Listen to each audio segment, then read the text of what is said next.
friends. Today we are going to read When God Made the World by Matthew Paul Turner.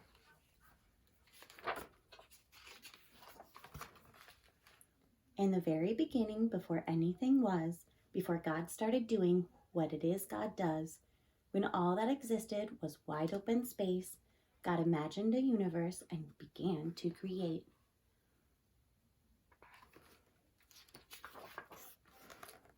God hung trillions of lights, stars big and stars bright. God turned the dark sky into a glorious night. God put planets in places with moons in some cases, and galaxies that reached the outermost spaces. God made comets fly with tails through the sky, and asteroids and meteors that sometimes zoom by. And with cosmic explosions, God made set space in motion, causing planets to orbit their sun with devotion.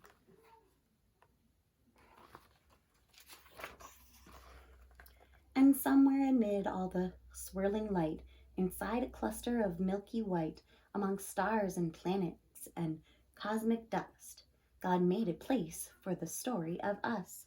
'Cause when God made the world, God displayed heaven's glory for you and for me and for all the world's stories.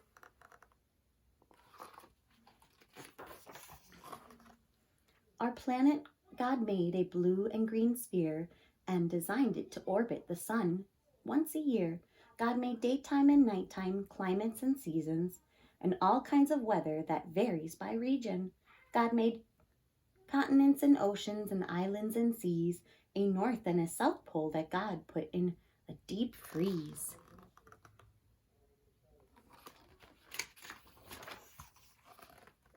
God carved rivers and brooks, mountains and caves, made beaches with sand and a huge crashing waves.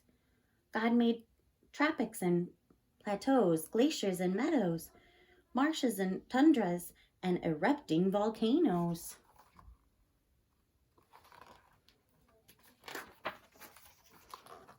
God made some places high with peaks in the sky and places where snowflakes still fall in July. And in quite a few spots, God made it so hot, should you visit, just know that you must drink a lot. God made valleys so low and geysers that blow, and under Earth's surface, God put well springs that flow.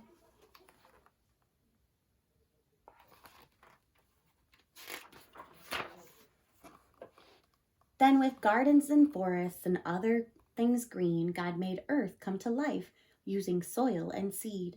God made cypress and pines, bushes and vines, all kinds of trees with leaves God designed. Plants full of flavor like basil and thyme, and trees that grow citrus like grapefruit and lime.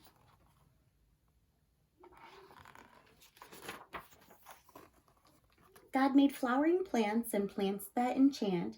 While most you can touch, God made some that you can't. Roses, be warned, are prickly with thorns, and there's an African melon God covered in horns. And poison ivy's backlash, giving you a rash. Wherever it touches, you'll itch and you'll scratch. But don't let that stop you. Run barefoot through the grass, pick a flower or two, or a bouquet perhaps. Find a tree you can climb, or with a seat and some twine, build a very own swing or a backyard zip line.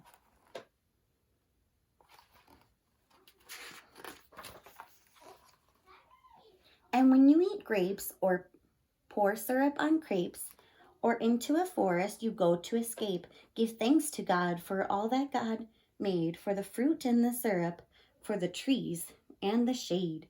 'Cause when God made the world, God did all that God could to create every detail for our joy and our good.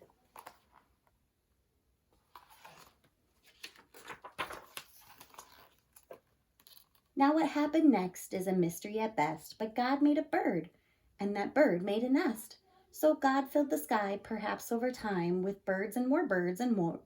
Most learned how to fly. God made bluebirds and blackbirds, big birds and small birds, a few birds quite absurd, and the loudest birds you've ever heard. Crows crowed, doves cooed, chickens clucked, owls hooed, robins chirped, pheasants whirred. The world got noisy when God made birds.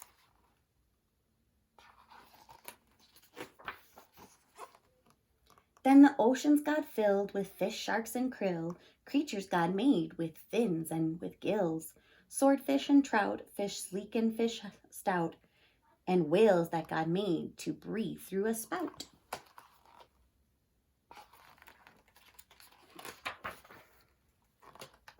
God made sea rays and eels, redfish, yellow and teal, and some fish so odd that they'll hardly look real, like a fish that has fangs or a monster-like face, or a fish that flies or makes its body inflate.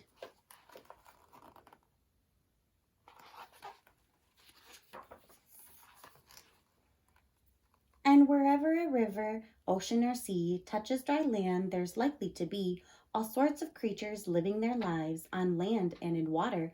That's how they survive, like otters and frogs, turtles on logs, and crocodiles gathering in swampy bogs.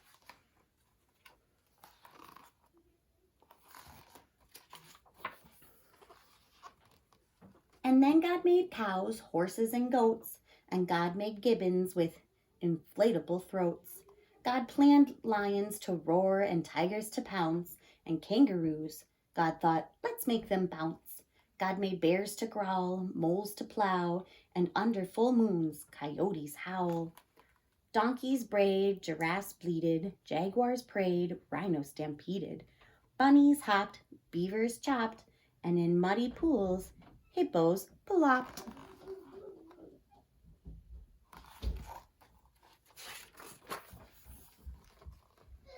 Yes, all living creatures, from whales to snails, from those covered with feathers to those covered with scales, each God's design with a home in mind to develop and evolve if needed over time. Because when God made the world, every creature on earth became a part of a life circles, having value and worth.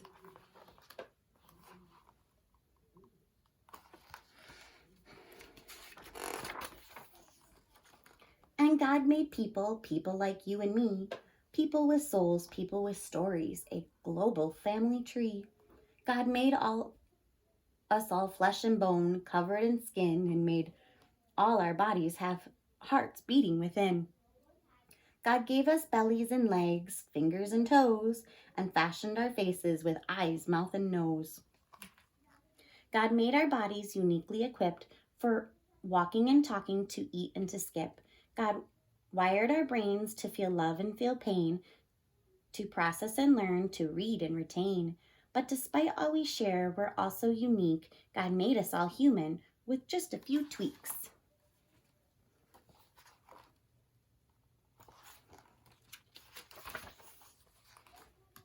Each of our faces, bodies, and traits, our skin tones, our features, God did create. God made some shy and some people loud, and some who thrive in the midst of the crowd.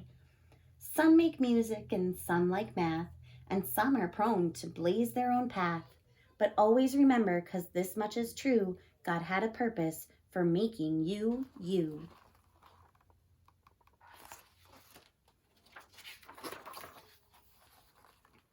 So use every gift, every talent or shtick.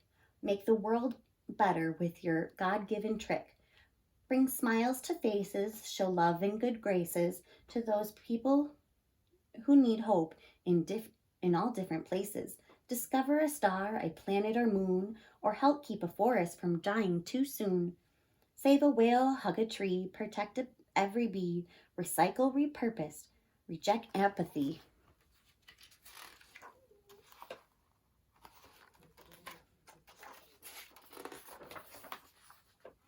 Because all of creation whispers God's story, the mountains, the ocean, the blue morning glory, the raindrops, the sunshine, the grapes on the grapevine.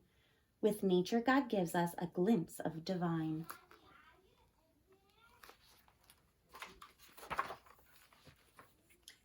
And just like a star might showcase God's light, or a waterfall give us the sign of God's might, the same could be said of me and of you. How we live, how we love tells God's story too. Because when God made the world and the world started spinning, The story God wrote was just a beginning. The end. God made our world and us very special. We can help God keep our earth clean for many, many years. One of the ways to do that is to recycle. To save water is another one. We have to protect our earth. I want you to think of ways that you can help protect the earth by saving water or reusing things, whether that's by doing art or putting them in the recycling. There's lots of ways that we can help. One of the projects we're going to do right after this is a scavenger hunt. So we can go find things in our own little world, whether it's our backyard or on a walk. So let's get started with our project. For today's project, we're going to be making binoculars. You'll be able to take them outside and look for nature, or you can go and look out your window, depending on how the weather is, what you might want to do. For our project, we need toilet paper rolls, paper towel, whatever you can find. You just need 2 about the same size. Some tape to stick them together. Hole puncher to punch in the sides. Some string to tie it. And markers or crayons, colored pencils, stickers, whatever you want to use to decorate. So go ahead and decorate those. Katie, why is this one so much taller? They're different sizes, but they're close. And that's okay. So go ahead and start coloring. I want to do this one. Well, you have to color both of them. Okay. Why switch the caps every day? I don't know. I think I like cute cats. I go in everything. F O. We'll come back after she colors them. Now she's all done coloring. They're going to tape together. We switch to clear tape so that we won't cover up her drawing. Just tape that together.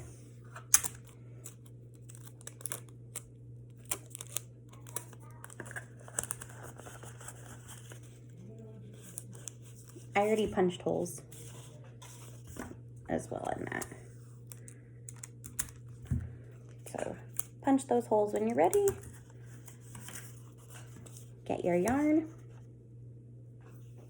String it through the holes and tie it up. And you're all set to use them. Now we're ready to use our binoculars outside for our scavenger hunt. I just printed a sheet off of Google. You can do any scavenger hunt you want to. You can grab a bucket and let your child grab all the things that they find in your scavenger hunt to have them collected. You could have them stop and draw a picture. However you want to do your scavenger hunt is just fine. Let's get started.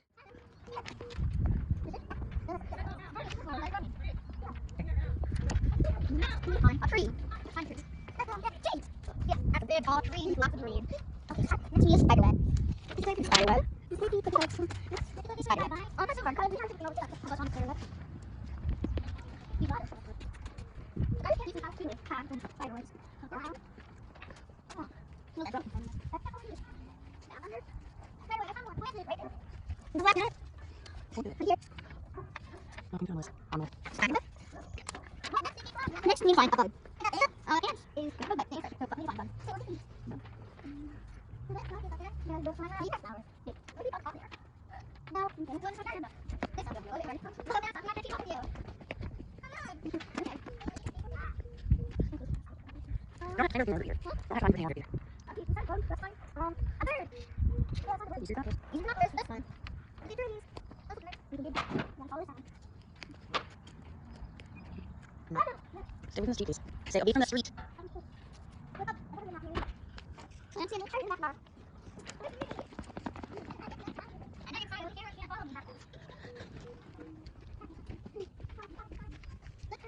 I said,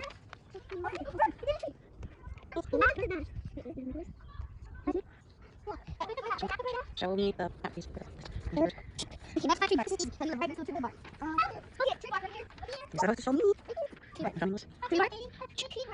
Here. Now, let's do box. I don't want to walk. Sophie, slow down. There's a spot right here. Sophie.